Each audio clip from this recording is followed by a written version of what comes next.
Mr. Deputy Speaker, Sir, I rise to support the budget proposals.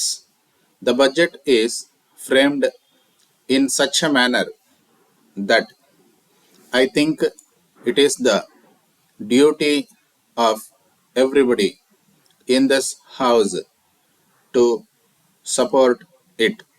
One thing on which I feel inclined to congratulate the finance minister is that all the proposals in this budget have got a specific purpose, an economic purpose with a view to the development of this country. The finance minister has not submitted, if I may say so, any proposals to inflict penalties and burdens without an eye on the measure in which the proposals may benefit either the government on the one hand and the measure in which it may not check the economic growth on the other hand. There are 5 purposes which I could see from the proposals of the budget. One is the revision of tax structure on the basis of principles pointed out by the tax commission, namely that if the rates of taxation are such as will leave a margin for the taxpayer to serve as an incentive for hard work and for the increase of his income. In this house, on many an occasion, we discussed this proposal of the commission and the mood of the house and the mood of the government at the time was to reject those proposals, because on previous occasions when it was tried, it was found that the taxpayer did not become honest merely by the reason of the reduction in the tax amount. I, for one, am happy that the government have now found their way to appreciate the principles behind the proposals made by the commission. The rates now proposed are more or less on the levels suggested by the commission. If they come down by about 10%, the rates would be the same as proposed by them. The minister has said that this reduction has been made as an experimental measure in order to see how the taxpayer reacts, and if he reacts honestly, and if the revenue position is not affected by the reduction in the rates, this line may perhaps be pursued. It should be pursued, I mean, if things happen as expected.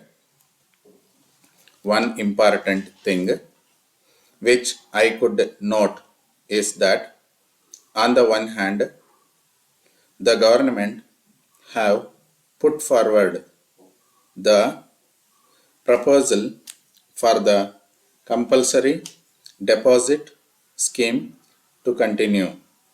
It should not only continue but for the rates to be raised.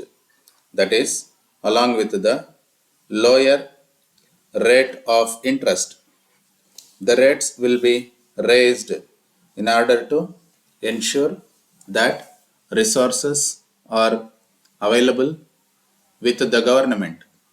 This amount will be utilized for development activities.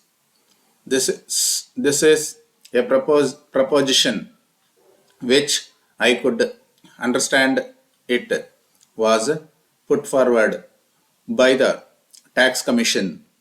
I congratulate the government for taking care that the rates of interest are reduced.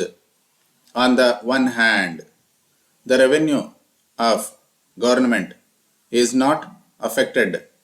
On the other, they have adopted this measure.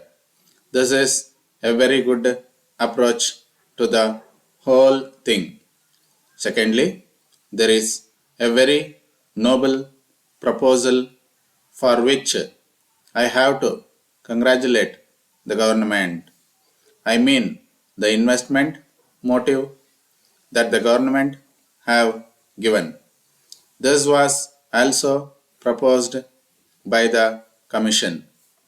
There are two proposals for investment incentives.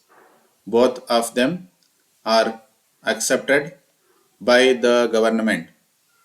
This money will be utilized for the purchase of new machines and plants. Dear sirs, we thank you for the cooperation and patronage extended to us by your esteemed concern all these years. Due to the steep increase in the prices of raw materials purchased by us during the last few months, and after studying the market situation, we have been compelled to take the decision to revise the prices of our products. Apart from the above, there has been all-round increase in the various other components purchased by us in the outside market, which also prompted us to the above decision. In spite of our best efforts to maintain prices of our products, we have been left with no choice. The above increase would be effective from 1st of April this year. We would like to inform you that this increase in the prices is very much less than what is required to absorb the cumulative impact of the increase in the prices of our raw materials and other components.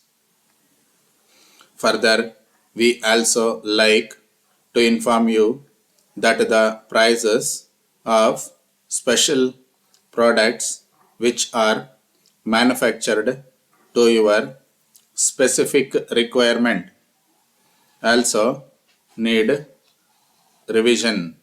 The revised price list will be sent to you well in advance. We would continue to effect the dispatches so that there is no dislocation in your operations, and would request you to issue order amendments wherever it is found necessary. We trust you would cooperate and continue your support as in the past with our concern. Yours faithfully,